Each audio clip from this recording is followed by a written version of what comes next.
Hello everyone. अपने thermodynamics के first law तक अपने बात कर ली थी। एक्सपेंशन ऑफ आइडियल गैस देख लिया था, आइसोथर्मल, एडियाबैटिक, रिवर्सिबल, इरिवर्सिबल, सारी बातें हो गई थी। ठीक है, आज अपन सेकंड लॉ में एंटर करने वाले हैं। Second law of thermodynamics, entropy, Gibbs free energy, इन सब की बात अपन आज करेंगे। चलो, सबसे पहले मैं बात करते हैं spontaneous non spontaneous process. Spontaneous and non spontaneous process की। ठीक है, spontaneous and non spontaneous process, इसका मतलब क्या? स्वतः एवं अस्वतः प्रक्रम। स्वतः एवं अस्वतः प्रक्रम। स्वतः प्रक्रम वे होते हैं जो अपने आप हो जाए, या फिर उन्हें एक बार प्रारंभ कर दो उसके बाद अपने आप हो जाएगा। स्वतः प्रक्रम वे होते हैं जो या तो अपने आप हो जाए या एक बार प्रारंभ कर दो उसके बाद पूर्ण हो जाए, उसे बोलते हैं स्वतः प्रक्रम। अस्वतः प्रक्रम ऐसा होता है जो कभी, मतलब जिनको स्टार्ट भी कर दिया जाए ना तो वो कभी पूर्ण नहीं होते। अस्वतः प्रक्रम जिन्हें स्टार्ट भी कर दिया जाए तो वो पूर्ण नहीं होते। स्वतः प्रक्रम वे प्रक्रम जो अपने आप हो जाते या एक बार प्रारंभ करने के पश्चात पूर्ण हो जाते, उन्हें बोलते हैं स्वतः प्रक्रम। अस्वतः प्रक्रम जो कभी अपने आप नहीं होते या फिर एक बार प्रारंभ कर दिया जाए तो उसके बाद पूर्ण नहीं होता है। जैसे एग्जाम्पल देके बात करते हैं अपन, जिससे अपन को आइडिया चले। मैं अगर बात करूं स्वतः प्रक्रम की, तो हीट का फ्लो, उष्मा का प्रवाह उच्च ताप से निम्न ताप की ओर, उच्च ताप से निम्न ताप की ओर अपना आप होता है। यह स्वतः प्रोसेस है, स्पॉन्टेनियस प्रोसेस है। किसी भी द्रव का प्रवाह उच्च दाब से निम्न दाब की ओर, यह अपने आप होता है, स्पॉन्टेनियस प्रोसेस है। विद्युत धारा का प्रवाह, धारा या आवेश का प्रवाह उच्च विभव से निम्न विभव की ओर अपने आप होता है। ठीक है, 0 डिग्री सेल्सियस से ऊपर पानी का वाष्पीकरण अपने आप होता है। कुछ मत करो, आप तो रख दो पानी को, वाष्पीकरण अपना आप होगा। Temperature greater than 0 degree Celsius होना चाहिए। ठीक है, शक्कर का घुलना, डिजोल्यूशन ऑफ शुगर, अपने आप होता है, ये प्रोसेस है। ठीक है, कोयले का जलना अपने आप तो नहीं जलता, लेकिन एक बार जला दो उसके बाद तो अपना आप ही जल जाएगा पूरा। ये सारे स्वतः प्रक्रम है। ठीक है, ये सारे स्वतः प्रक्रम है। बात समझ में आई? अस्वतः प्रक्रम ऐसे होते हैं जो अपने आप कभी पूर्ण नहीं होते और एक बार स्टार्ट भी कर देते हो तो भी पूर्ण नहीं होते हैं। जैसे सारे इसके रिवर्स एग्जांपल देंगे। पानी का नीचे से ऊपर जाना नहीं जाएगा, पानी का नीचे से ऊपर जाना नहीं जाएगा अपने आप। ठीक है, आपने मोटर लगा दी तो मोटर लगाई तब तक तो जाएगा, जैसे ही मोटर बंद कर दी फिर जाना बंद हो जाएगा। तो अस्वतः प्रक्रम। अस्वतः प्रक्रम को अगर पूर्ण करवाना है तो बाह्य कार्य की हेल्प लेनी पड़ेगी। अस्वतः प्रक्रम को पूर्ण करवाने के लिए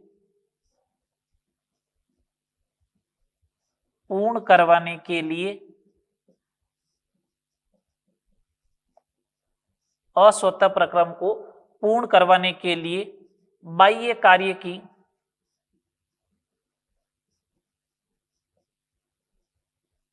आवश्यकता होती है।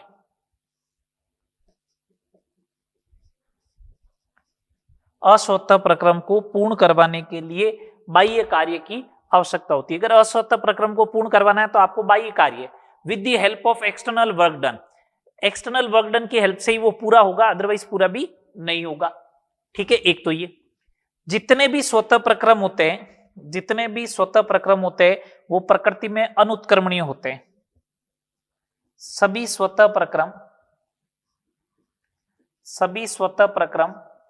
प्रकृति में, नेचर में कैसे होते हैं? अनुत्क्रमणीय होते हैं।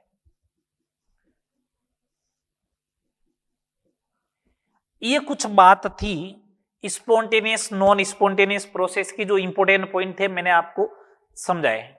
ठीक है, समझ में आ गया स्वतः प्रक्रम क्या होता है, अस्वतः प्रक्रम क्या होता है। फिर जैसे ही स्वतः प्रक्रम हुआ तो ये दिमाग में आया कि स्वतः प्रक्रम हो कैसे जाता है, कौन उसको ड्राइव करता है, कौन उसको पुश करता है, कौन सा ड्राइविंग फोर्स लगता है, कौन सा प्रेरक बल लगेगा। तो अब अपन बात करते हैं ड्राइविंग फोर्स या प्रेरक बल, driving force of spontaneous process, स्वतः प्रक्रम का प्रेरक बल।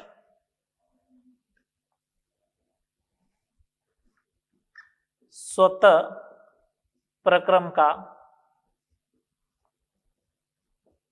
प्रेरक बल, driving force of spontaneous reaction, स्वतः प्रक्रम का प्रेरक बल क्या होगा, उसके लिए अपन बात करते हैं। ठीक है, सुनो बात को। स्वतः प्रक्रम का प्रेरक बल क्या होगा, ड्राइविंग फोर्स क्या होगा। पहला ड्राइविंग फोर्स जो है न्यूनतम ऊर्जा को प्राप्त करने की प्रवृत्ति, न्यूनतम ऊर्जा प्राप्त करने की प्रवृत्ति, ये पहला है। To acquire minimum energy, to acquire minimum energy,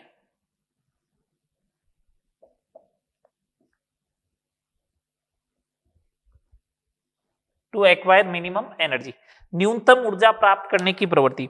actual में क्या होता है, कोई भी सिस्टम जो है वो अपनी ऊर्जा को न्यूनतम करना चाहता है। क्यों न्यूनतम करना चाहता है? क्योंकि ऊर्जा जब न्यूनतम होती है किसी सिस्टम की तो स्टेबिलिटी बढ़ जाती है। तो सिस्टम ये चाहता है उसकी ऊर्जा क्या हो जाए, न्यूनतम हो जाए। तो न्यूनतम ऊर्जा जो होगी मींस एनर्जी जो होती है वो इनवर्सली प्रोपोर्शनल टू होती है स्टेबिलिटी के। अगर एनर्जी कम होती है तो स्टेबिलिटी बढ़ेगी। तो सिस्टम तो यही चाहता है कि स्टेबिलिटी बढ़े, सिस्टम तो यही चाहता है स्टेबिलिटी बढ़े। तो न्यूनतम ऊर्जा को प्राप्त करने की प्रवृत्ति, एनर्जी कम होगी तो स्टेबिलिटी क्या हो जाएगी, बढ़ जाएगी। आ रही बात समझ में? और सुनना बात को, और सुनना बात को, सुने बात को। एनर्जी कम होगी तो स्टेबिलिटी बढ़ेगी। तो अगर एनर्जी कम होती है इसका मतलब हीट बाहर जा रही है, उष्मा बाहर जा रही है, उष्मा बाहर जा रही है तो डेल्टा एच का साइन क्या होगा, क्यू का साइन क्या होगा, नेगेटिव। तो डेल्टा एच का नेगेटिव साइन, डेल्टा एच का नेगेटिव साइन किसी स्वतः प्रक्रम का, किसी स्वतः प्रक्रम का एक प्रेरक बल है, is a one driving force, एक प्रेरक बल है, परंतु एकमात्र नहीं। दो सुनो बात को, डेल्टा एच का नेगेटिव साइन जब भी आएगा ना तो प्रक्रम स्पॉन्टेनियस होना चाहिए, एक प्रेरक बल है होना चाहिए, लेकिन हमेशा हो कोई गारंटी नहीं है, परंतु एकमात्र तो नहीं है। ये अकेला कभी डिसाइड नहीं कर पाएगा। आप देखते ही ऐसे नहीं बोल दोगे कि डेल्टा एच पॉजिटिव आया इसका मतलब प्रोसेस नॉन स्पॉन्टेनियस होगा, नहीं, क्योंकि ये कोई अकेला फैक्टर थोड़ी ना है, ये अकेला फैक्टर थोड़ी ना जो डिसाइड करेगा स्पॉन्टेनियस है या नहीं। अपन ने लिखा एक प्रेरक बल है परंतु एकमात्र नहीं, अकेला नहीं है। ठीक है, अच्छा जैसे मैं कुछ एग्जांपल बता रहा हूं, अगर ये रिएक्शन लिखता हूं मैं, जैसे CH4 का कंबंशन करवाया, ये रिएक्शन अपना आप हो जाती है, CO2 प्लस H2O बनता है, इसका डेल्टा एच नेगेटिव आता है, रिएक्शन स्पॉन्टेनियस है। तो अपन को लगा अच्छा कि डेल्टा एच नेगेटिव है इसका मतलब स्पॉन्टेनियस होता है। लेकिन एक बात सुनना, ये H2O लिक्विड है, जब ये H2O गैस में कन्वर्ट होता है इसका मतलब वाष्पन हो गया। ये देखो वाष्पन, स्वतः प्रक्रम है, लेकिन ये हीट अवशोषित करता है, उष्मा एब्जॉर्ब, हीट एब्जॉर्ब करेगा, उष्मा अवशोषित करेगा, तो डेल्टा एच पॉजिटिव आएगा, तो भी स्पॉन्टेनियस है। बोलो तो क्या ये एकमात्र फैक्टर हुआ क्या? ये अकेला बता देगा क्या कभी भी डेल्टा एच के नेगेटिव आएगा, पॉजिटिव आते ही नॉन स्पॉन्टेनियस हो जाएगा? नहीं बता पाएगा। सेकंड देखें, सेकंड देखें, सेकंड अधिकतम यादृच्छिकता को प्राप्त करने की प्रवृत्ति, अधिकतम यादृच्छिकता रैंडमनेस को प्राप्त करने की प्रवृत्ति।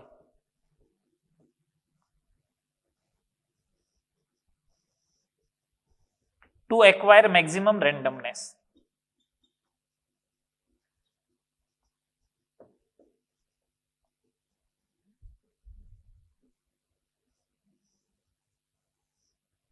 टू एक्वायर मैक्सिमम रैंडमनेस, अधिकतम यादृच्छिकता को प्राप्त करने की प्रवृत्ति। आपको मैक्सिमम रैंडमनेस अटेन करनी है, ठीक है, मैक्सिमम रैंडमनेस अटेन करनी है, तो अधिकतम यादृच्छिकता को प्राप्त करने की प्रवृत्ति। ये देखो समझना, मैंने क्या किया, एक इंसुलेटेड कंटेनर लिया। इंसुलेटेड का मतलब ये हो गया उष्मारोधी, तो अब हीट का एक्सचेंज तो नहीं होगा, तो हीट का एक्सचेंज नहीं होगा तो डेल्टा एच नेगेटिव भी नहीं आएगा, पॉजिटिव भी नहीं आएगा, तो इसका मतलब डेल्टा एच का रोल तो खत्म हो गया।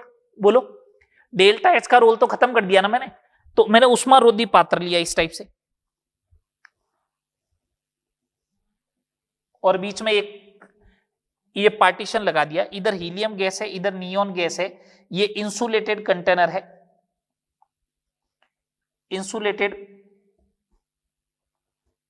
कंटेनर है, इसका मतलब इसका डेल्टा एच जो होगा वो 0 होगा। मैंने पार्टीशन हटा दिया, पार्टीशन रिमूव, तो हीलियम और नियोन गैस आपस में क्या हो जाती है, मिक्स्ड हो जाती है। ये इस टाइप से हीलियम इधर भी है, नियोन इधर भी है, हीलियम इधर भी है, नियोन इधर भी है, आपस में इंटरमिक्सिंग हो गई। इंटरमिक्सिंग आपस में हो गई, ये इंटरमिक्सिंग जो है ये भी स्वतः प्रक्रम है। कैसा प्रक्रम है? इंटरमिक्सिंग जो हुआ ये कैसा प्रोसेस है?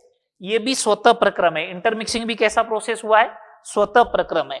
क्यों हुआ वो देखें, ये इंटरमिक्सिंग जो है वो स्वतः प्रक्रम है, स्वतः प्रक्रम है, क्योंकि रैंडमनेस यादृच्छिकता बढ़ रही है, रैंडमनेस बढ़ रही है। इसका मतलब ये हो गया रैंडमनेस का बढ़ना किसी स्वतः प्रक्रम का एक प्रेरक बल है, परंतु एकमात्र नहीं, ये भी तो डिसाइड करता है। इसका मतलब दो फैक्टर आ गए। क्या अकेला डेल्टा एच कभी आपको बता पाएगा कि प्रक्रम स्वतः है या नहीं? नहीं बता सकता है। देख लो, क्या अकेला रैंडमनेस कभी बता देगा प्रक्रम स्वतः है या नहीं? नहीं बता पाएगा। समझ में आ रही बात? तो इन दोनों का मिला जुला, इन दोनों के इफेक्ट रहेंगे, इसका भी इफेक्ट होना चाहिए और इसका भी इफेक्ट होगा। आई बात सुनने? जब रैंडमनेस आई तो अब अपन बात करते हैं रैंडमनेस का मेजरमेंट कैसे करते हैं, तो अब अपन बात करेंगे एंट्रोपी की। अब अपन किसकी बात करेंगे? एंट्रोपी की बात करते हैं। चलो आओ एंट्रोपी की बात करते हैं।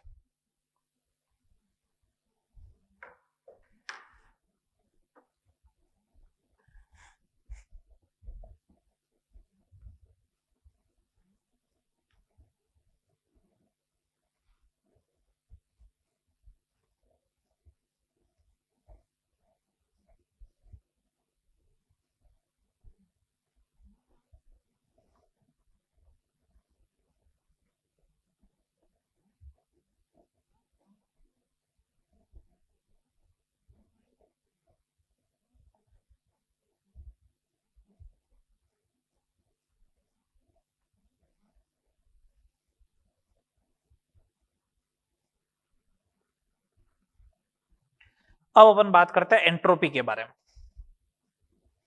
चलो एंट्रोपी क्या होती है, कैसे है?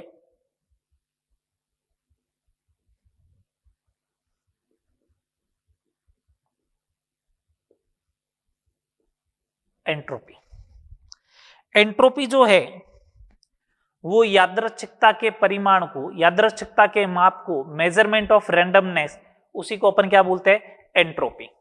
तो entropy is a measurement of randomness, यादृच्छिकता के माप को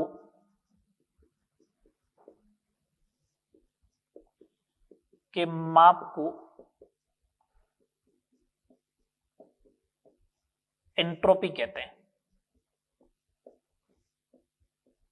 यादृच्छिकता के माप को, परिमाप को, परिमाण को एंट्रोपी कहते हैं। Entropy is a measurement of randomness, ऐसा बोलू तो मेजरमेंट ऑफ रैंडमनेस। रैंडमनेस का जो मेजरमेंट होता है उसी को अपन क्या बोलते हैं, एंट्रोपी बोलते हैं। चलो, अगर जितनी ज्यादा रैंडमनेस होगी, जितनी ज्यादा रैंडमनेस होती है उतनी एंट्रोपी क्या होती है,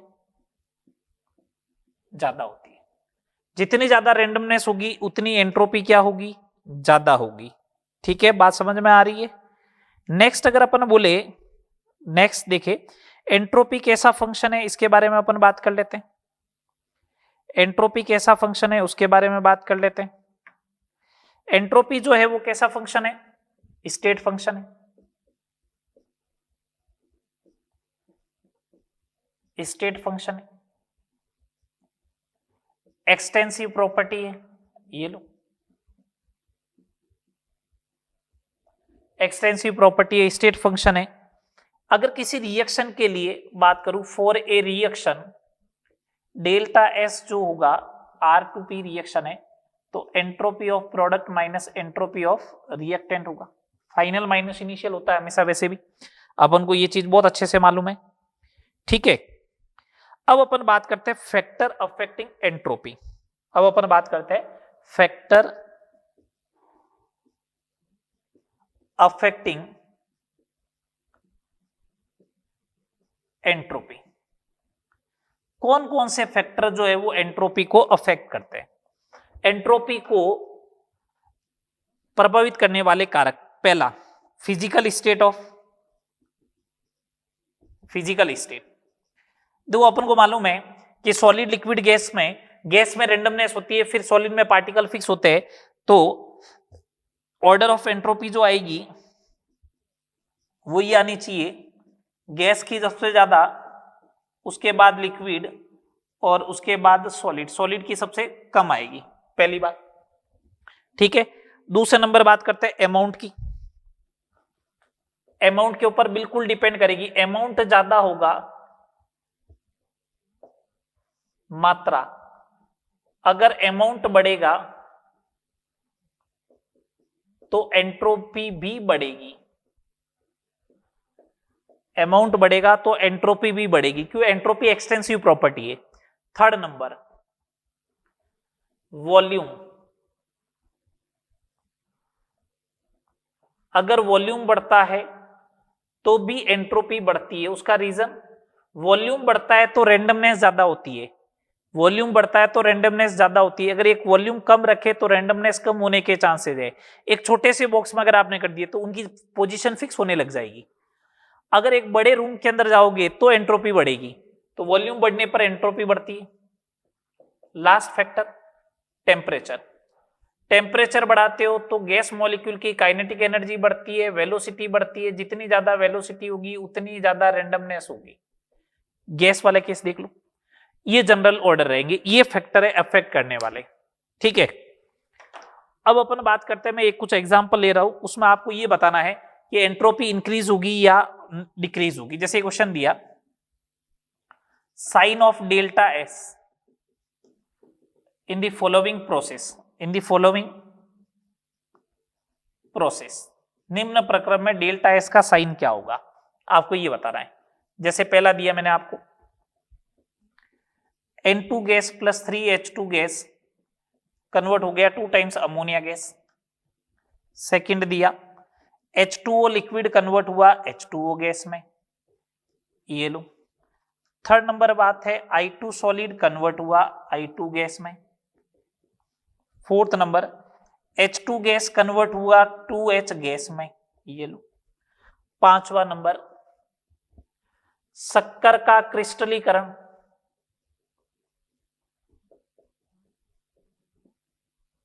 ठीक है।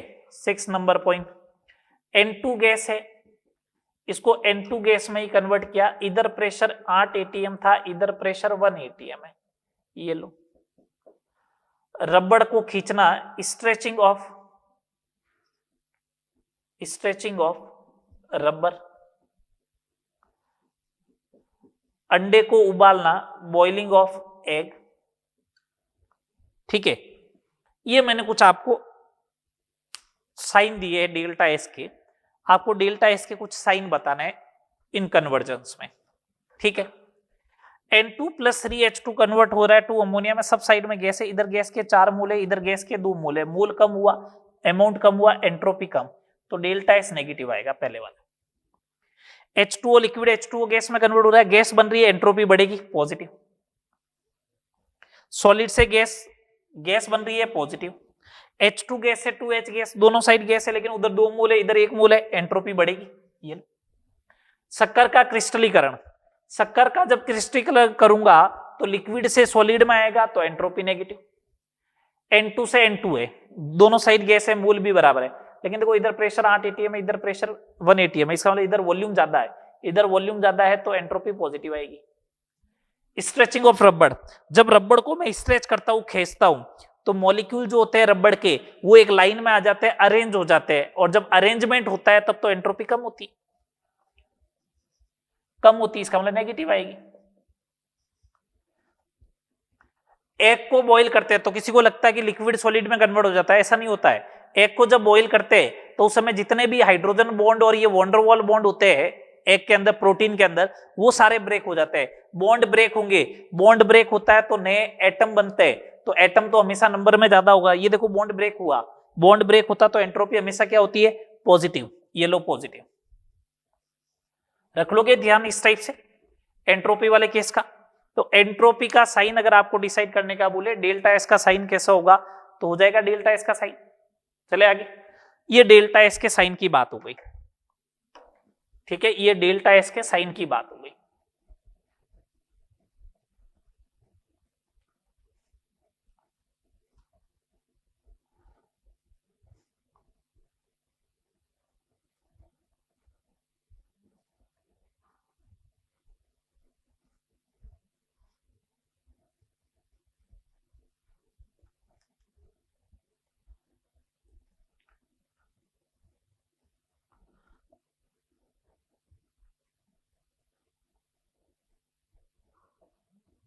चलो नेक्स्ट अगर अपन बात करें कैलकुलेशन ऑफ एंट्रोपी, सिंपल सा तरीका, मतलब एक सिंपलेस्ट फॉर्मूला क्या होगा वो बात करते हैं, कैलकुलेशन ऑफ एंट्रोपी।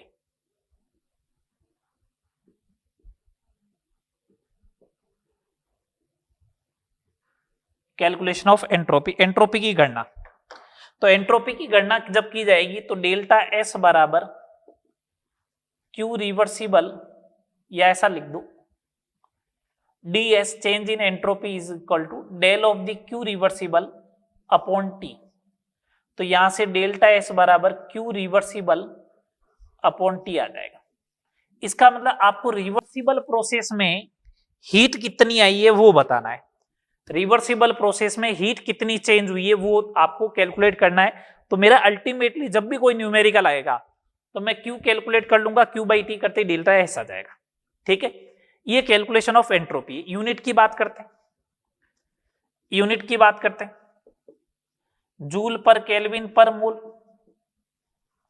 ये लो, या कभी कभार जूल पर केल्विन भी लिखा हुआ आ सकता है, जूल पर केल्विन पर मोल, या कभी कभार जूल पर केल्विन भी लिखा हुआ आ सकता है, ठीक है बात।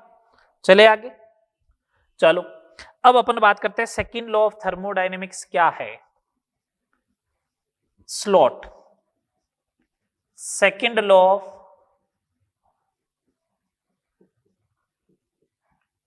थर्मोडायनेमिक्स,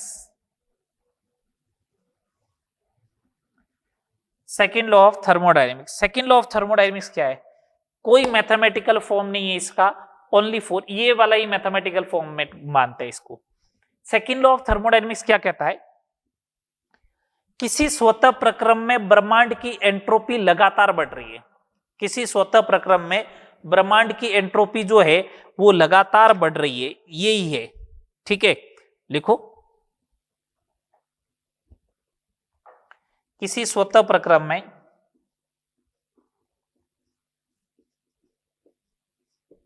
किसी स्वतः प्रक्रम में ब्रह्मांड की एंट्रोपी लगातार बढ़ रही है,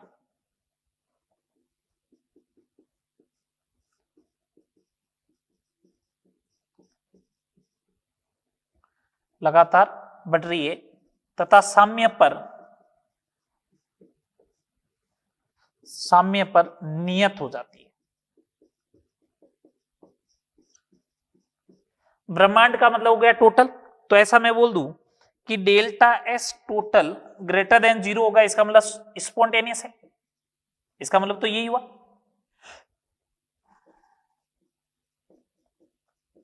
इसका मतलब तो यही हुआ ना कि delta S total greater than 0 हुआ तो स्पॉन्टेनियस है। ब्रह्मांड की एंट्रोपी अगर आपने घटा दी,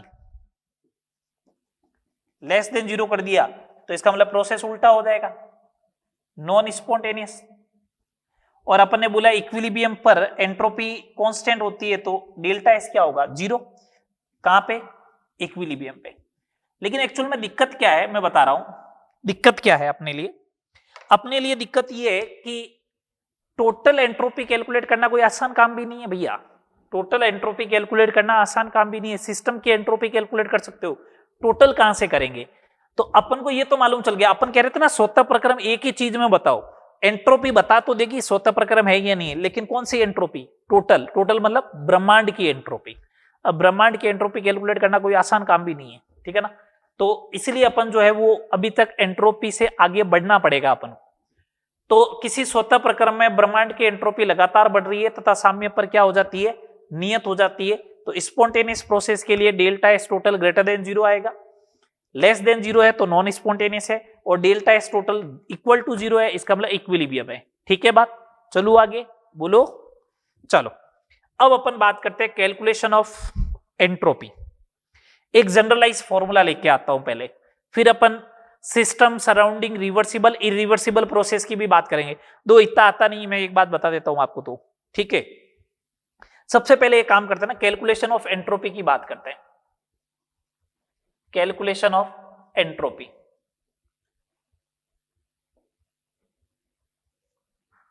सबसे पहले मैं बात करता हूं during phase conversion, phase conversion की।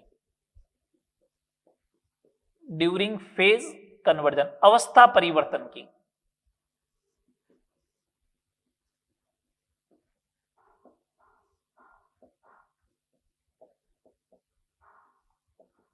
ये लो, अवस्था परिवर्तन हुआ। जितने भी स्टैंडर्ड डेफिनेशन है ना वो एक मोल के लिए डिफाइन है। तो जैसे अगर मेरे से ऐसा पूछा जाए कि एंट्रोपी ऑफ वेपोराइजेशन क्या होगा, एंट्रोपी ऑफ वेपोराइजेशन क्या होगा। एंट्रोपी ऑफ वेपोराइजेशन का मतलब ये वाष्पन की एंट्रोपी। दो एक डेफिनेशन लिखूंगा, फिर सारी डेफिनेशन ऐसे ही लिखेंगे अपन, मतलब मैं बोल दूंगा। वाष्पन की एंट्रोपी का मतलब क्या है, एक मोल द्रव को उसके क्वथनांक ताप पर, उसके क्वथन ताप पर वाष्प में परिवर्तित करने पर, वाष्प में परिवर्तित करने पर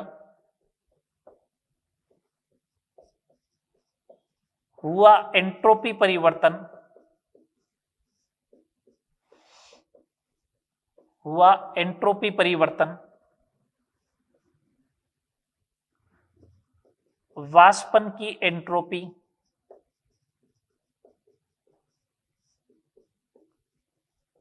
कहलाता है। एक मोल द्रव को उसके क्वथन ताप पर वाष्प में परिवर्तित करने पर हुआ एंट्रोपी परिवर्तन वाष्पन की एंट्रोपी कहलाएगा। ठीक है। अब एक बात बताओ, जब एक मोल है तो एक मोल लिक्विड को जब वेपर में कन्वर्ट करोगे तो हीट जो आएगी कांस्टेंट प्रेशर पे है। क्यों, जितने भी अवस्था परिवर्तन होते हैं नियत ताप और नियत दाब पर होते हैं, तो हीट जो होगी वो डेल्टा एच के बराबर आएगी वेपोराइजेशन के। तो क्यों रिवर्सिबल आ गया डेल्टा एच वेपोराइजेशन, तो डेल्टा एस क्या हो जाएगा वेपोराइजेशन की, delta H vaporisation upon temperature कौन सा, बॉइलिंग पॉइंट। ये लो, ये सिंपल सा क्वेश्चन बन गया आपने। ठीक है, ये फॉर्मूला बन गया एंट्रोपी ऑफ वेपोराइजेशन का। अगला देखो, entropy of, entropy of fusion, गलन की एंट्रोपी। तो गलन की एंट्रोपी क्या हो जाएगी, एक मोल सॉलिड को एक मोल लिक्विड में कन्वर्ट करना, कहां पे होगा, फ्रीजिंग पॉइंट पर। तो इसका मतलब डेल्टा एस फ्यूजन जो आएगा वो delta H fusion upon temperature कौन सा, फ्रीजिंग पॉइंट। ये लो, ठीक है। थर्ड जो आएगी अपने लिए एंट्रोपी चेंज, वो है entropy of sublimation, entropy of sublimation, ऊर्ध्वपातन की एंट्रोपी, ऊर्ध्वपातन की एंट्रोपी। ठीक है, इसमें क्या करेंगे, एक मोल सॉलिड को किस में कन्वर्ट करना है, गैस में। ये लो, तो डेल्टा एस सब्लिमेशन वो आएगा delta H sublimation upon temperature जहां पे सब्लिमेशन हुआ है। अब अपन को मालूम है कि एंट्रोपी जो है वो स्टेट फंक्शन है, तो सब्लिमेशन ऐसे होता है, सॉलिड से लिक्विड और लिक्विड से गैस। आप डायरेक्ट जाओ ऐसे, तो ये डेल्टा एस सब्लिमेशन हो जाएगा, ये डेल्टा एस क्या हो जाएगा, फ्यूजन, और ये डेल्टा एस क्या हो जाएगा, वेपोराइजेशन। तो ऐसा बोल दूं क्या, डेल्टा एस सब्लिमेशन जो होगा वो delta S fusion plus delta S vaporisation के बराबर होगा। बोलो, ये भी हो सकता है, सही बात। डेल्टा एस सब्लिमेशन जो होगा वो delta S fusion plus delta S vaporisation के भी बराबर हो सकता है। बोलो, कोई डाउट नहीं? चले आगे, चलो आगे बात करते हैं।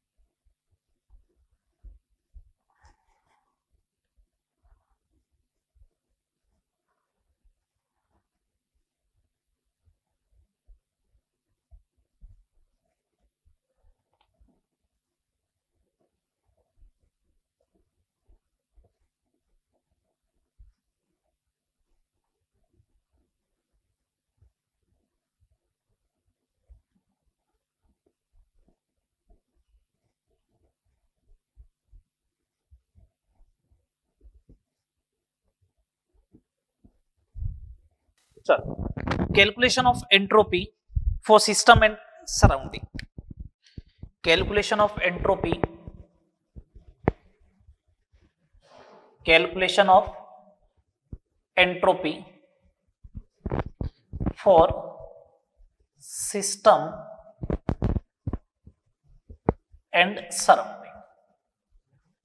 सिस्टम और सराउंडिंग के लिए एंट्रोपी कैलकुलेशन करना, जो सराउंडिंग के लिए कैलकुलेट करना थोड़ा आसान काम भी नहीं है। मैंने पहले भी बोला था, सराउंडिंग बहुत बड़ा पार्ट होता है, कैलकुलेट करना आसान काम नहीं रहेगा, तो भी अपन ट्राई करेंगे। ठीक है, निकाय एवं परिवेश के लिए, निकाय एवं परिवेश के लिए, परिवेश के लिए एंट्रोपी की गणना करना।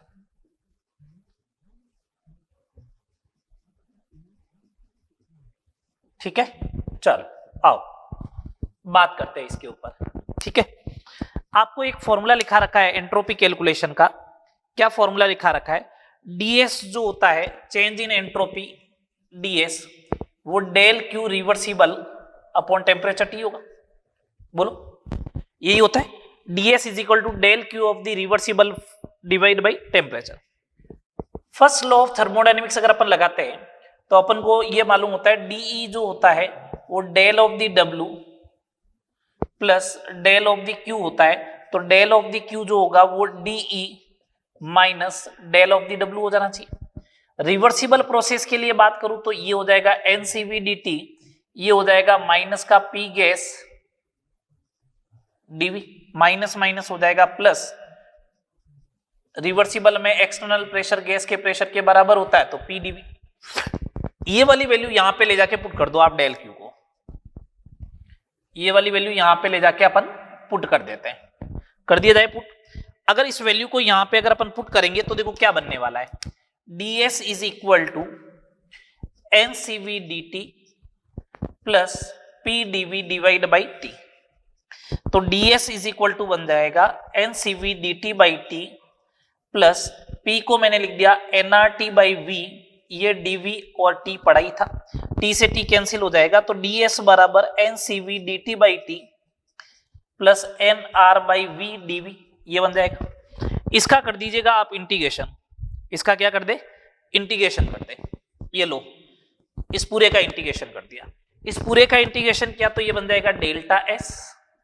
Delta S is equal to N C V 1/t dt का क्या हो जाएगा, L N T, upper limit t1 to t2 plus N R L N V v1 से लेके v2 तक। ठीक है, तो delta S is equal to N C V L N t2 by t1 plus N R L N v2 by v1, ये आ जाएगा। अगर आपको प्रेशर के टर्म्स में चाहिए, ये एंट्रोपी का जनरल फॉर्मूला है, जनरल फॉर्मूला ऑफ एंट्रोपी। अगर आपको प्रेशर के टर्म्स में बात करनी है, एल एन हटाओगे तो 2.303 आगे मल्टीप्लाई में आ जाएगा, है ना। अगर आपको प्रेशर के टर्म्स में चाहिए तो V2 और V1 को आपको रिप्लेस करना पड़ेगा। V2 बाई V1 जो होगा वो होगा T2 by T1 into P1 by P2, ये होता है। ये वहां ले जाके पुट कर दो तो डेल्टा एस बराबर हो जाएगा N C V L N T2 by T1 plus N R L N T2 by T1 multiply P1 by P2, ये ऐसा रखो। अगर ऐसा रखा तो डेल्टा एस बराबर N C V L N T2 by T1 plus N R L N T2 by T1 plus N R L N P1 by P2 हो जाएगा। बोलिए, अगर ऐसा हो जाएगा तो देखो डेल्टा एस बराबर, ये देखो L N T2 by T1 common आ गया, एन कॉमन आ गया, CV प्लस आर क्या हो जाएगा, CP, ये लो CP हो जाएगा, plus N R L N P1 by P2। ये एक जनरल फॉर्मूला बन गया। चाहे ये फॉर्मूला बोलो जनरल फॉर्मूला, चाहे ये वाला फॉर्मूला बोलो, मेरे को कोई दिक्कत नहीं है, दोनों फॉर्मूले सेम है, एक दूसरे से डिराइव ही हुए। सर जनरल फॉर्मूला याद रखना है क्या, तो डिराइव कर सकते हो आप, 1 मिनट से ज्यादा का टाइम नहीं लगता, ये तो मैंने आपको समझा के कर रहा हूँ इसलिए टाइम लगा, अदरवाइज 1 मिनट में आप डिराइव कर सकते हो बहुत आसानी से। ठीक है, मैं कह रहा हूं कि जब मेरे पास कोई प्रोसेस का नाम लिखा हुआ आएगा ना तो उस समय मेरे को जरूरत ही नहीं पड़ेगी इन फॉर्मूले की, मेरे दिमाग में एक ही चीज रहनी चाहिए कि मैं कैसे भी करके हीट कैलकुलेट कर लूं रिवर्सिबल प्रोसेस का, डिवाइड बाय टाइम करूंगा तो आंसर आ जाएगा। मेरे दिमाग में तो ये चीज रहेगी कि क्यों रिवर्सिबल कैलकुलेट कर लो, डिवाइड बाय टाइम करते क्या हो जाएगा, अपना डीएस आ जाएगा, एंट्रोपी चेंज आ जाएगा। अच्छा, एक ये बार बार ऐसा पूछेगा कि रिवर्सिबल इरिवर्सिबल प्रोसेस है ना, तो सुने बात को, एंट्रोपी जो है ना वो कैसा फंक्शन है, स्टेट फंक्शन है। एंट्रोपी जो है वो स्टेट फंक्शन है, अवस्था फलन है। कैसा फलन है, अवस्था फलन है। एंट्रोपी जो है वो अवस्था फलन है, स्टेट फंक्शन है। तो चाहे मैं यहां से यहां जा रहा हूं, इनिशियल और फाइनल स्टेट, ये इनिशियल है ये फाइनल स्टेट है, चाहे इस पाथ से गया मैं यहां पे पहुंचा रिवर्सिबल पाथ से, और ऐसे गया यहां पे इरिवर्सिबल पाथ के थ्रू, तो चेंज इन एंट्रोपी जो आएगी वो रिवर्सिबल और इरिवर्सिबल प्रोसेस में सेम आनी चाहिए। फॉर सिस्टम के लिए अगर मैं बात करूं तो सिस्टम के लिए तो रिवर्सिबल और इरिवर्सिबल प्रोसेस में सेम आएगी। क्यों सेम आएगी, उसका सिंपल सा रीजन, एंट्रोपी जो होता है वो स्टेट फंक्शन होता है, चाहे आप रिवर्सिबल पाथ से होके जाओ चाहे इरिवर्सिबल पाथ से होके जाओ, एंट्रोपी ऑफ द सिस्टम जो रहेगी वो दोनों केस में क्या रहेगी, सेम रहेगी। हाँ, सराउंडिंग की एंट्रोपी चेंज होगी, अपन को उसके बारे में ध्यान रखना है। यहां तक बात सारी क्लियर, ठीक है। नीट के एग्जाम में आज तक जब भी क्वेश्चन आया ना तो वो एंट्रोपी ऑफ द सिस्टम आया है, सराउंडिंग के बारे में तो पूछता ही नहीं है। ठीक है, चलो आगे चलो, हटा दिया जाए इसको। 2 फॉर्मूले में ये वाले जो है वो वापस यहां पे लिखने वाला हूं, 2 फॉर्मूले में वापस लिखने वाला हूं यहां पे, तो उनको मैं पहले लिख देता हूं कि ये जनरल फॉर्मूले इससे भी आ जाएगा और विदाउट इनके भी लाया जा सकता है ना। ये डेल्टा एस बराबर क्या बन रहा है, N C V L N T2 by T1 plus N R L N V2 by V1, एक तो ये बनेगा, एक delta S N C P L N T2 by T1 plus N R L N P1 by P2, ये general formula है ना। इनको मैंने वापस लिख दिए कि अगर मैं प्रोसेस का नाम लिख के अगर करूंगा तो उस समय कैसे टैकल करूंगा। मैं 2 ही प्रोसेस एक्सप्लेन करूंगा, बाकी सारे आपको कर दे। ठीक है, आपको मालूम चल जाएगा करना कुछ नहीं होता है, हीट कैलकुलेट कर ली अगर आपने तो अपना आंसर बन के आ जाएगा। ठीक है, चलो चलिए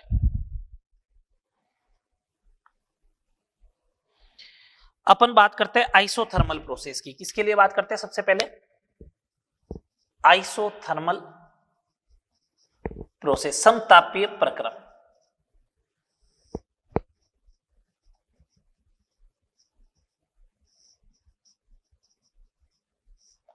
समतापीय प्रक्रम आइसोथर्मल प्रोसेस। और उसमें भी पहला केस बात करते हैं रिवर्सिबल प्रोसेस हो, रिवर्सिबल प्रोसेस हो मींस उत्क्रमणीय प्रक्रम।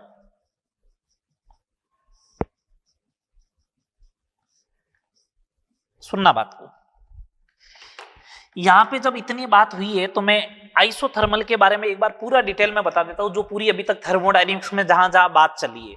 मैं आपको एंट्रोपी कैलकुलेट करके बता दूंगा वैसे तो सिस्टम की, लेकिन जहां जहां पे आइसोथर्मल की बात हुई है, आइसोथर्मल प्रोसेस का मीनिंग क्या होता है?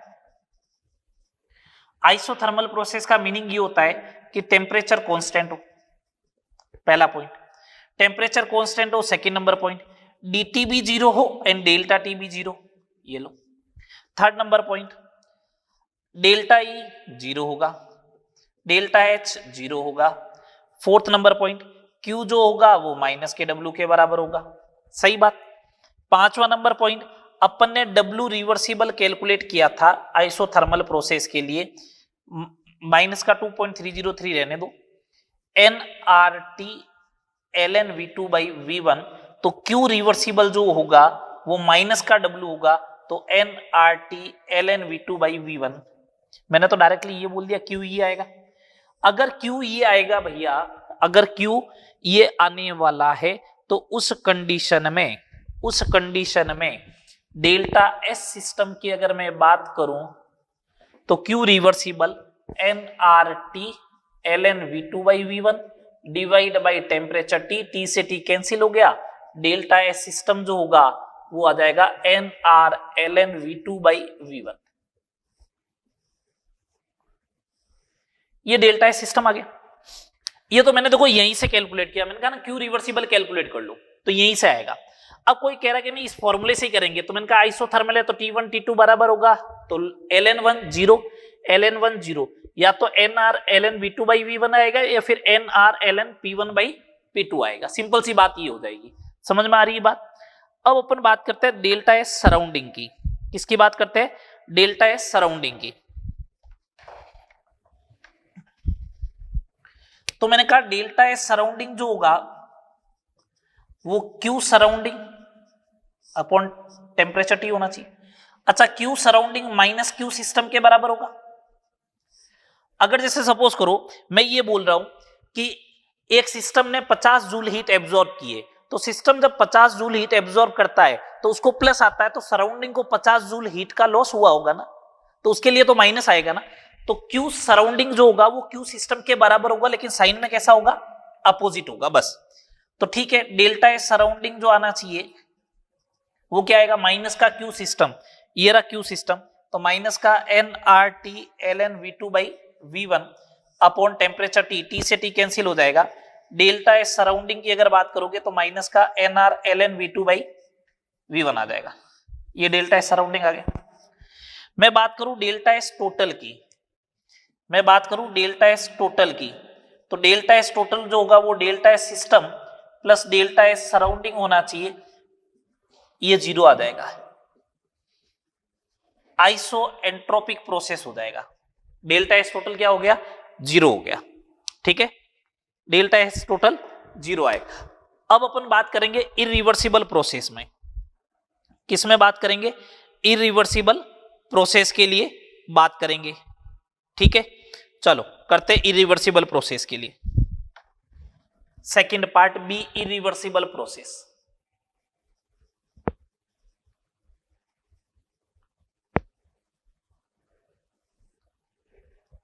समझना आराम से।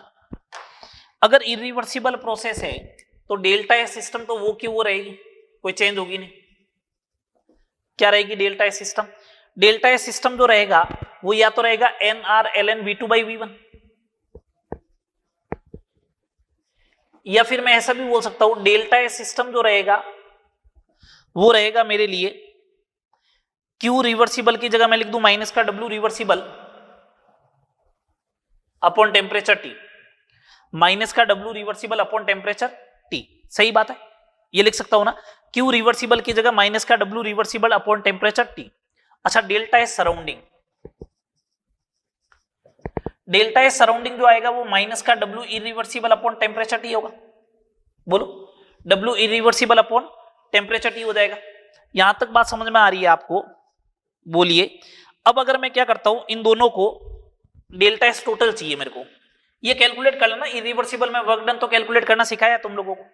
डेल्टा एस टोटल चाहिए तो मैं ऐसा बोल दूं कि माइनस का W reversible upon T minus का डब्ल्यू इरिवर्सिबल अपॉन टी। सही बात, बोलो यही तो होगा डब्ल्यू इरिवर्सिबल, क्या नहीं? बोलो भैया, यही तो आएगा।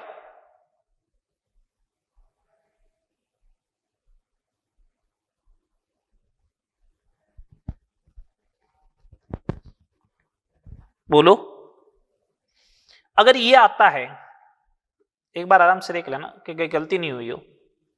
डेल्टा एस सराउंडिंग जो होता है वो होता है Q surrounding upon T, Q surrounding. अच्छा, एक गलती हो गई है, एक गलती हो गई है।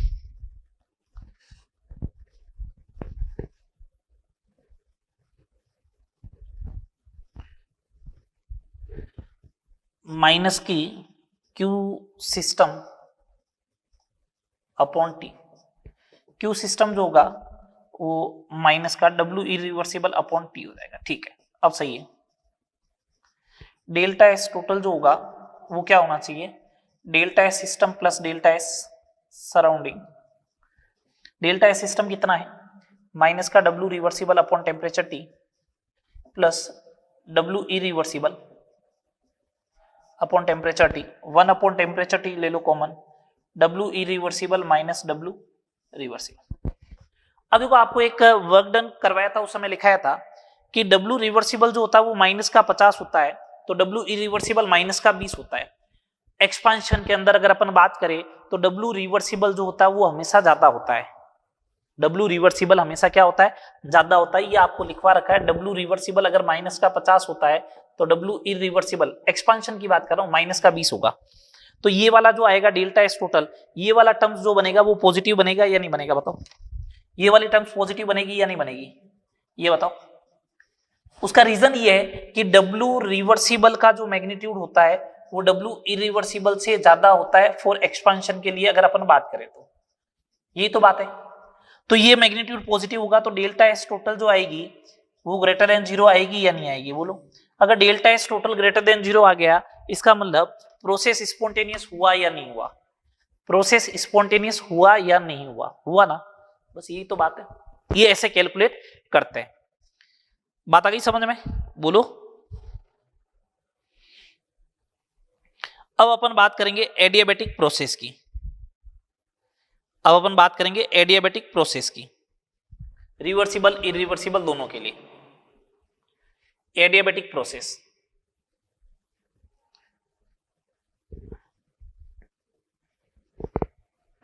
एडियाबेटिक को बोलते हैं रुद्धोष्म प्रक्रम, है ना?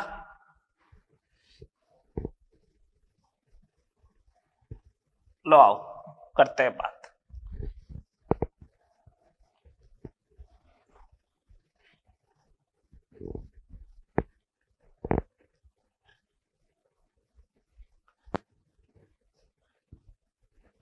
इसके ऊपर न्यूमेरिकल्स जो है वो अपन एक साथ देखेंगे। प्रीवियस ईयर के फॉर्मूले बेस्ड क्वेश्चन बनेंगे, ज्यादा इंपॉर्टेंट नहीं है ना? फॉर्मूले वैल्यू पुट करते जाओ, अपने आंसर आते जाएंगे। चलो,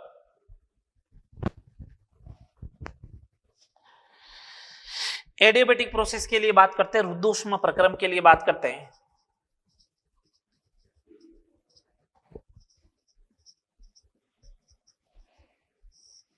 ठीक है। अच्छा, एडियाबेटिक प्रोसेस के लिए वैसे डिटेल में बात कर चुके हैं। हीट एक्सचेंज जो होता है सिस्टम एंड सराउंडिंग के बीच में, heat exchange between system and surrounding, वो क्या होना चाहिए? जीरो होना चाहिए। हीट एक्सचेंज जो होना चाहिए सिस्टम और सराउंडिंग के बीच में, वो क्या होगा? जीरो होगा। सही बात बोलो, ये आएगा। अगर Q जीरो है तो एक बात बताओ, डेल्टा एस सिस्टम की अगर मैं बात करूंगा तो वो होगा Q रिवर्सिबल अपॉन T। तो Q रिवर्सिबल खुद ही जीरो है ना, तो वो क्या आएगा? जीरो ही आएगा। डेल्टा एस सिस्टम क्या आएगा? जीरो। बारी आई डेल्टा एस सराउंडिंग की, डेल्टा एस सराउंडिंग की, तो माइनस Q सिस्टम, अब Q सिस्टम माइनस का जीरो है तो डेल्टा एस सराउंडिंग भी क्या आएगा? जीरो ही आएगा। तो डेल्टा एस टोटल कितना होगा बोलो? जीरो होगा। एडियाबैटिक प्रोसेस जो होता है वो आइसोएंट्रोपिक प्रोसेस भी होता है। क्या होता है? आइसोएंट्रोपिक प्रोसेस भी होता है। समझ में आ रही है बात? बोलो। आइसोएंट्रोपिक प्रोसेस जो होगा, एडियाबैटिक प्रोसेस जो होगा वो आइसोएंट्रोपिक प्रोसेस होगा, क्योंकि इसका डेल्टा एस टोटल क्या आ रहा है? जीरो आ रहा है। अब अपन बात करते हैं इरिवर्सिबल प्रोसेस हो जाए तो क्या होगा?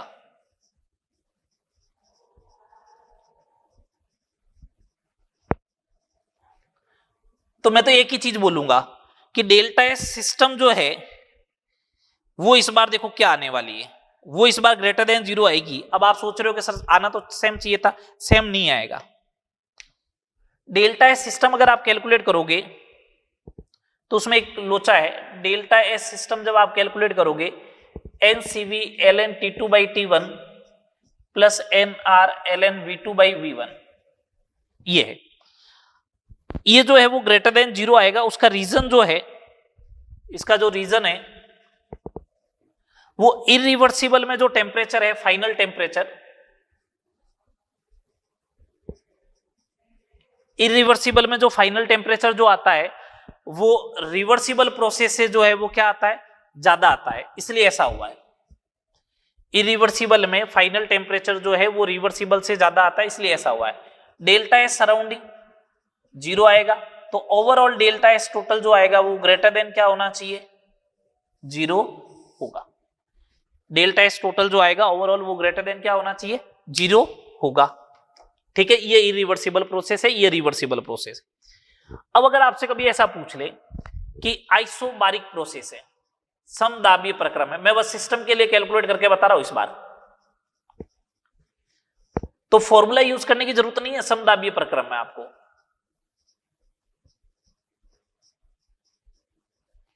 कैसे? समदाबीय प्रोसेस है तो इसका मतलब प्रेशर कांस्टेंट रहेगा। इसका मतलब प्रेशर क्या रहना चाहिए?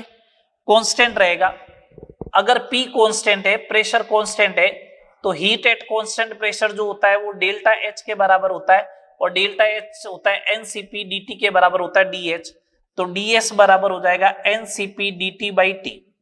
इंटीग्रेशन कर दे आप, अगर इसका इंटीग्रेशन करोगे तो डेल्टा S जो आएगा वो आएगा NCP ln T2 by T1। ये देख लो, ये सिस्टम आएगा। मैं सिस्टम की कैलकुलेट कर रहा हूं, reversible irreversible. Delta S system ये आएगा। अब आप ये वाला फॉर्मूला लगाते हो, प्रेशर कांस्टेंट है तो P1 बाई P2 1 हो जाएगा, तो ये वाला ln1 कितना हो गया? जीरो। तो क्या बच गया? NCP ln T2 by T1। ये आ गया, देखो आ गया। मैंने कहा ना इस फॉर्मूले की जरूरत ही नहीं पड़ेगी, आप डायरेक्ट भी कर सकते हो। चले आगे। ये एंट्रोपी कैलकुलेशन वाला पार्ट कंप्लीट हुआ अपना। अब अपन बात करते हैं गिब्स फ्री एनर्जी। किसकी बात करते हैं? गिब्स फ्री एनर्जी की।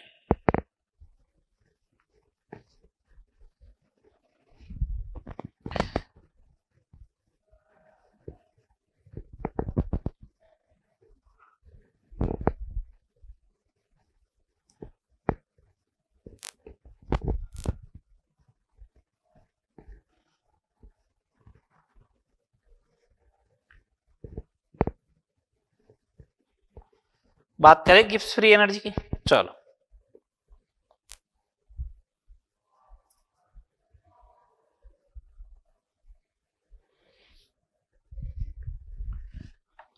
हेडिंग लगाओ गिब्स फ्री एनर्जी।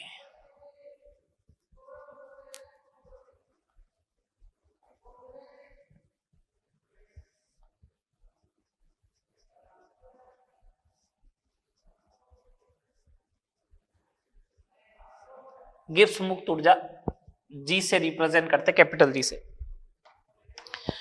आपको मालूम है बेसिकली अपन ने कहा था कि कोई भी अगर प्रोसेस स्पॉन्टेनियस होता है तो उसके ड्राइविंग फोर्स जो होते हैं ना वो दो होते हैं। या तो सिस्टम जो है वो अपनी एनर्जी कम कर दे टू एक्वायर मिनिमम एनर्जी, अगर एनर्जी मिनिमम होगी उस कंडीशन में स्टेबिलिटी ज्यादा होगी।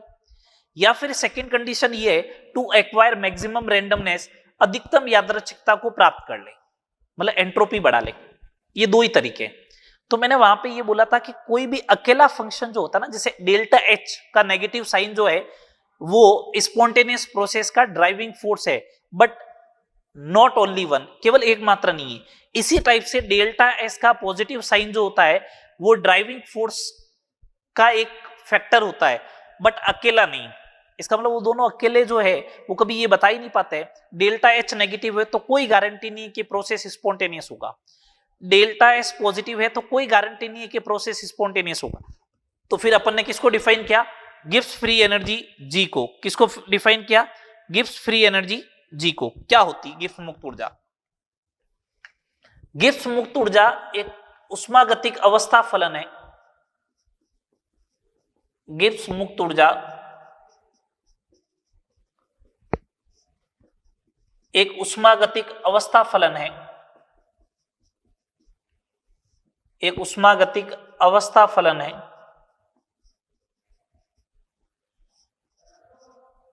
जो किसी प्रक्रम के स्वतंत्रता की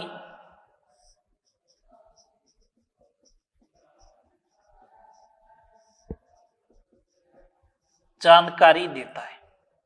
गिब्स मुक्त ऊर्जा एक उष्मागतिक अवस्था फलन है, एक थर्मोडायनेमिक स्टेट फंक्शन है जो किसी प्रक्रम के स्वतंत्रता की जानकारी देता है। इंपॉर्टेंट बात यह स्पॉन्टेनिटी की इंफॉर्मेशन देगा।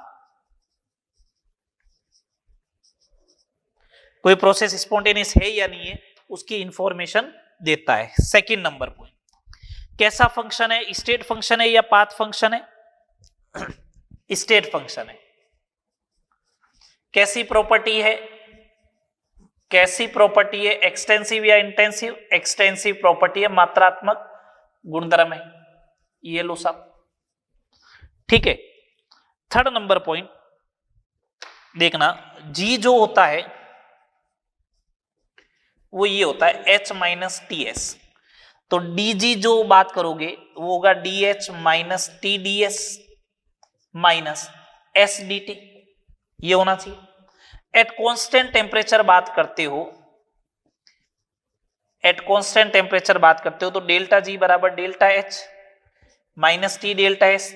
यहां पे कांस्टेंट टेम्परेचर मतलब डी टी जीरो हो गया तो डेल्टा जी बराबर किसके हो जाएगा? Delta H minus T delta S.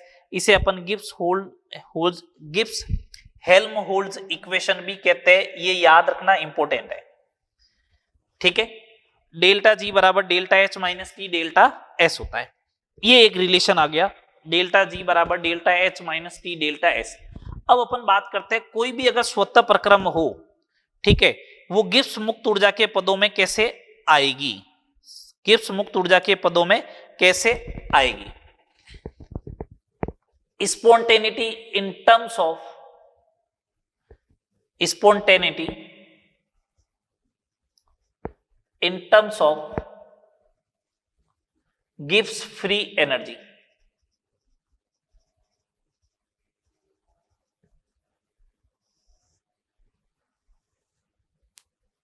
Gibbs मुक्त ऊर्जा, गिब्स मुक्त ऊर्जा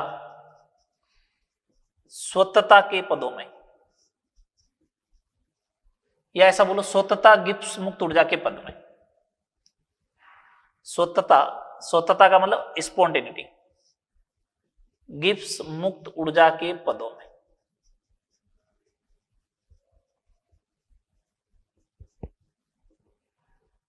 spontaneity in terms of Gibbs free energy. देखो अपन को मालूम है कि डेल्टा एस टोटल जो होती है वो होती है डेल्टा एस सिस्टम। अपन सिस्टम के लिए बात करना चाहते हैं, plus delta S surrounding. Delta S total जो होता है वो होता है delta S system minus Q system upon temperature T. Q system अगर मैं कांस्टेंट प्रेशर पे अगर मेजरमेंट कर रहा हूं तो ये डेल्टा एच हो जाएगा सिस्टम का, कांस्टेंट प्रेशर पे बात कर रहा हूं तो, है ना। तो ये delta S total is equal to delta S system minus delta H system upon temperature T. T का मल्टीप्लाई कर दो, टी डेल्टा एस टोटल हो जाएगा is equal to T delta S system minus delta H system. यहां से minus common ले लो तो ये डेल्टा जी सिस्टम बन जाएगा। तो डेल्टा जी सिस्टम जो होगा वो बन जाएगा माइनस का T delta S total.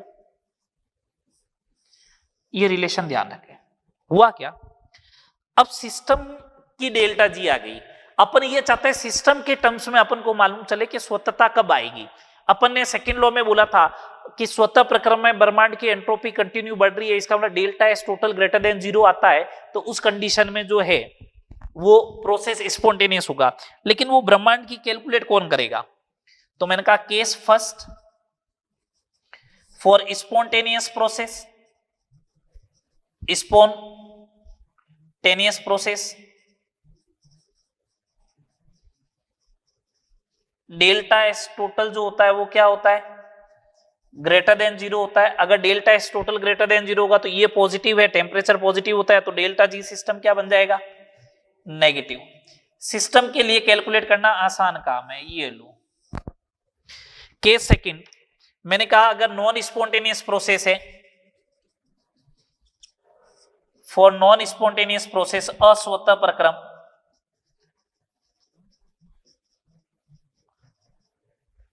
Non spontaneous process, तो डेल्टा एस टोटल जो होता है वो लेस देन जीरो आता है, तो डेल्टा जी सिस्टम जो आएगा वो ग्रेटर देन जीरो आ जाएगा। और इक्विलिब्रियम के लिए बात करें, साम्य पर बात करें, केस थर्ड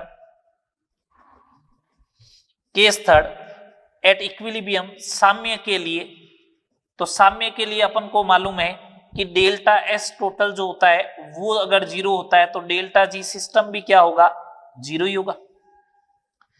बोलो सही बात, डेल्टा एस टोटल जीरो होता है तो डेल्टा जी भी क्या होगा, जीरो ही होना चाहिए। चले आगे बात करें, बोलो, चलो आगे बात करते हैं।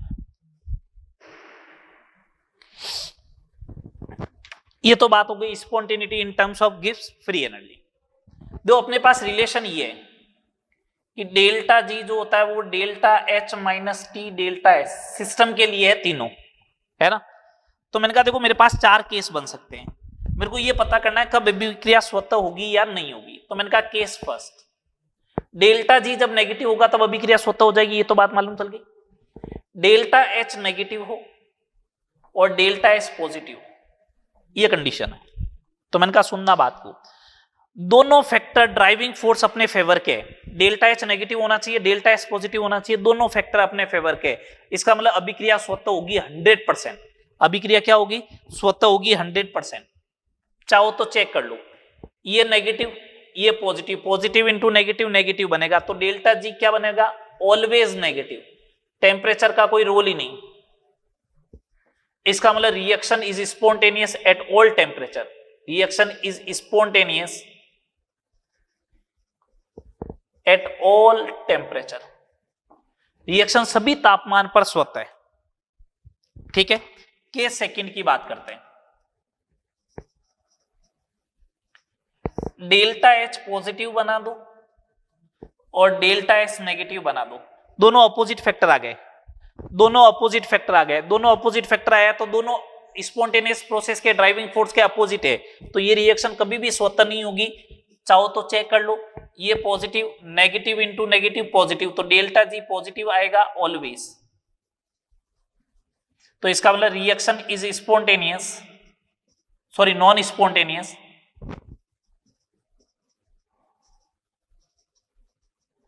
At all temperature.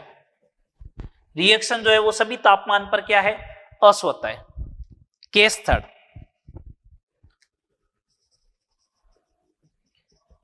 Delta H negative रखा बट डेल्टा एस भी नेगेटिव रखा, तो एक फेवर का है दूसरा फेवर का नहीं है। जो फेवर का नहीं है उसका इफेक्ट कम हो, उसका मैग्नीट्यूड कम हो। इसका मैग्नीट्यूड कम करने का तरीका है टेम्परेचर को क्या रखना पड़ेगा, कम, तभी तो इसका मैग्नीट्यूड कम होगा। आप चाहो तो चेक कर लो, डेल्टा जी बराबर delta H negative minus T, ये negative, negative into negative positive, temperature ज्यादा रखा तो पॉजिटिव वाला पार्ट ज्यादा बन जाएगा, है ना। तो डेल्टा जी नेगेटिव तभी होगा व्हेन टेम्परेचर इज लो। अगर टेम्परेचर लो है तो डेल्टा जी नेगेटिव है, इसका मतलब रिएक्शन स्पॉन्टेनियस है। तो बोलू रिएक्शन इज स्पॉन्टेनियस,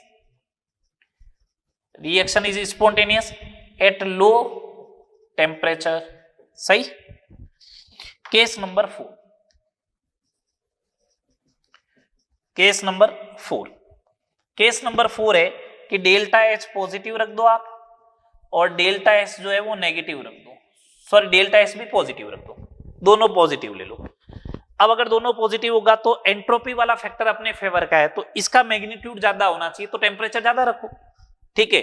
तो आप देखो डेल्टा जी बराबर ये पॉजिटिव है माइनस टी, ये भी पॉजिटिव है। अब ये पॉजिटिव इंटू नेगेटिव नेगेटिव बनेगा और ये नेगेटिव वैल्यू ज्यादा कब होगी, जब टेम्परेचर ज्यादा होगा।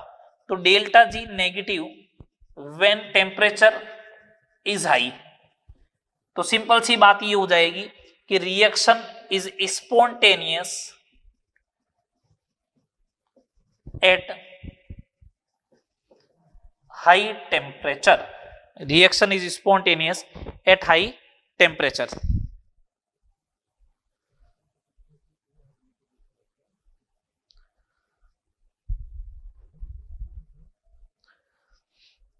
चले आगे,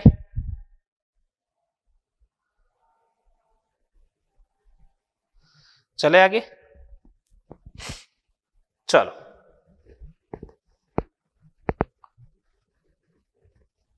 आपको रिएक्शन का प्रिडिक्शन हुआ है, इसके ऊपर खूब क्वेश्चन करेंगे आगे अपन।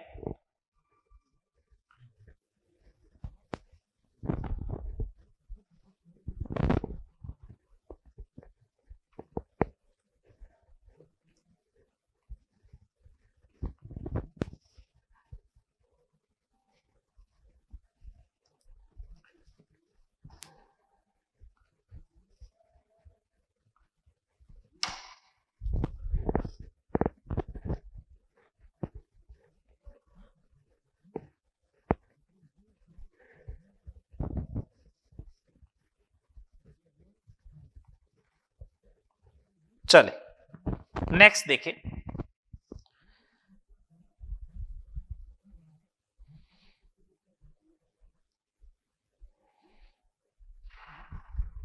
नेक्स्ट लिखिए स्टैंडर्ड गिव्स फ्री एनर्जी, मानक गिव्स मुक्त ऊर्जा, स्टैंडर्ड गिव्स फ्री एनर्जी, मानक गिव्स मुक्त ऊर्जा।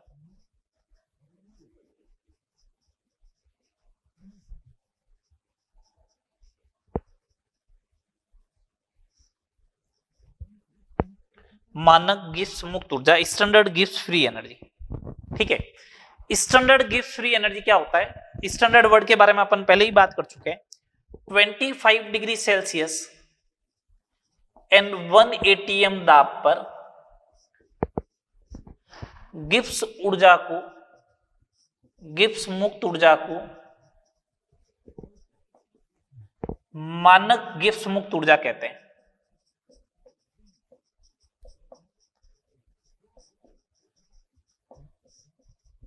ठीक है, सिंपल सी बात तो ये है कि व्हेन टेम्परेचर 25 डिग्री सेल्सियस हो, प्रेशर 1 ATM हो, देन डेल्टा जी जो होगा वो किस में कन्वर्ट हो जाएगा, डेल्टा जी नॉट। ठीक है, पहला पॉइंट। डेल्टा जी जो होता है वो होता है delta G not plus RT ln Q, ये होता है एक रिलेशन, ध्यान रखें, है ना। गिब्स मुक्त ऊर्जा और स्टैंडर्ड गिब्स फ्री एनर्जी में ये रिलेशन होता है। एट इक्विलिब्रियम साम्य पर डेल्टा जी 0 होता है, उस समय Q किस में कन्वर्ट हो जाता है, इक्विलिब्रियम कांस्टेंट K में। तो डेल्टा जी कितना आ जाएगा, डेल्टा जी नॉट बराबर माइनस का RT ln K इक्विलिब्रियम, किसके बराबर हो जाएगा, माइनस का RT ln K इक्विलिब्रियम। ठीक है बात। एक पॉइंट ध्यान रखें, इसका फिजिकल सिग्निफिकेंस क्या होता है, गिब्स मुक्त ऊर्जा में जो कमी होती है डेल्टा जी, कमी है इसलिए माइनस, वो यूजफुल वर्क डन के बराबर होती है, इस बात का ध्यान रखें। गिब्स मुक्त ऊर्जा में जो कमी होती है तो माइनस, वो किसके बराबर होती है, यूजफुल वर्क डन के बराबर होती है, जिसको अपन कहीं पे यूटिलाइज कर सके। जैसे अपने इलेक्ट्रोकेमिस्ट्री में पढ़ा था कि वोल्टेज जो होता है वो यूनिट चार्ज को इंफिनिटी से कहां पे लाने में किया गया, वर्क डन है इलेक्ट्रिक फील्ड में। तो W इज इक्वल टू था V इंटू क्यू, वहां पे अपन क्या क्या बोलते हैं, V को E, और 1 मोल का 1 फेराडे चार्ज होता तो N मोल का N फेराडे, तो W इज इक्वल टू अपन क्या लिखते थे, NFE लिखते थे। तो मालूम है ना डेल्टा जी वहां पे क्या लिखा जाता था, माइनस का NFE लिखा जाता था। आई बात समझ में, ये बेसिकली अपन को करना था। ठीक है, यहां तक करें। ठीक है, नेक्स्ट लेक्चर आपका कंटिन्यू एट इट इज है ही थर्मोकेमिस्ट्री का, चलो यहां तक कर लेना।